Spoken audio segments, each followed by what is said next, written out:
At this point, I had waited 45 minutes and my children were growing anxious and antsy. It was, the lunch hour, so of course they wanted to go get food.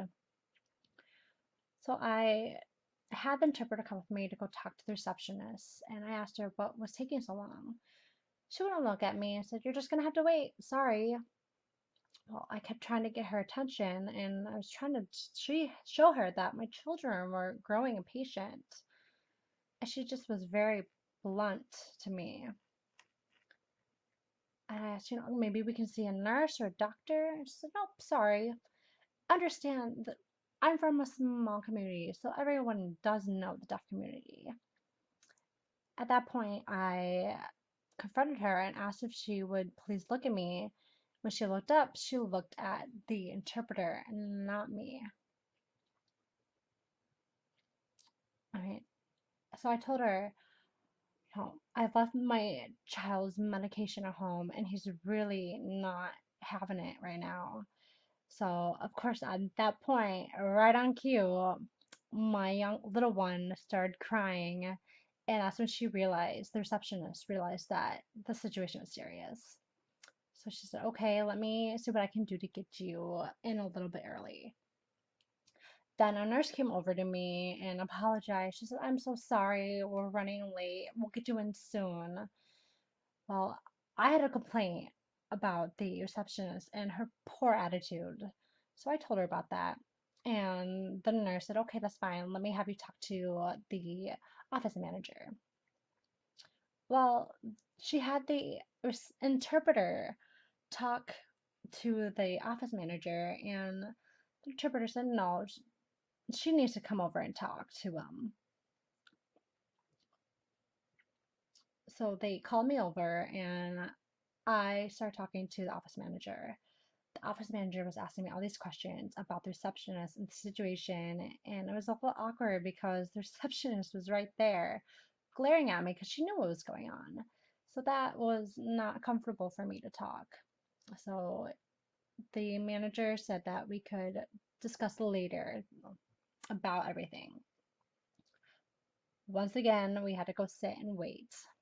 And while we were doing that, the interpreter went over to talk to the receptionist.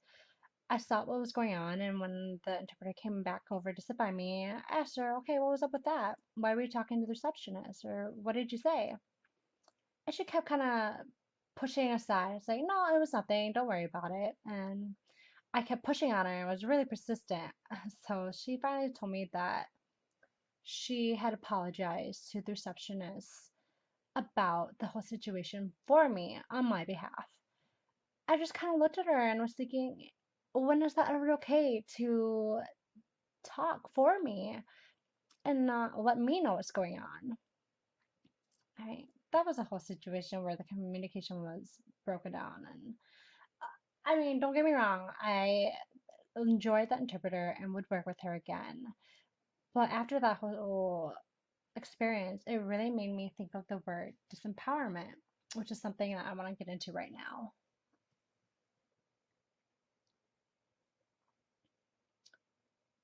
So that term disempowerment is not an easy word to define. It's very powerful.